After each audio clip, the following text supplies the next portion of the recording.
अच्छे दिन की हार्दिक शुभकामनाएं आप सभी को। आइए एक नजर अच्छे दिन की तरफ।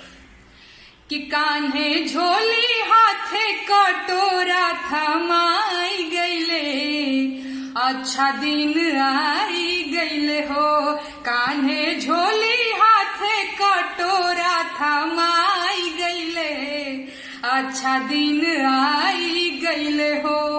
आत्मनिर्भर भारत। बास छीलो बासवे से बेना बनाओ, अरे बेना बेची बेची आत्म निर्भर हो जाओ। कि डेवलपमेंट के आस पे बांस ढुकाई गईले, अच्छा दिन आई गईले हो। कान्हे झोली हाथे कटोरा थमाई गईले, अच्छा दिन आई गईले हो। खाए कोई माहुर कोई फांसी लगावे, अरे और केहू खांसत खांसत मरी जावे।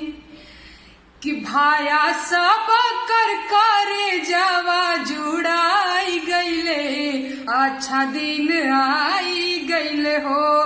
कान्हे झोली हाथे कटोरा थमाई गईले, अच्छा दिन आई गईले हो। समझे न पवनी तोहर मन के इरादा, अरे भाषण के कुइया में भसा गईनी दादा।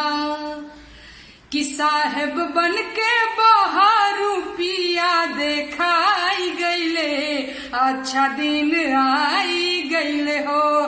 कान्हे झोली हाथे कटोरा थमाई गईले, अच्छा दिन आई गईले हो।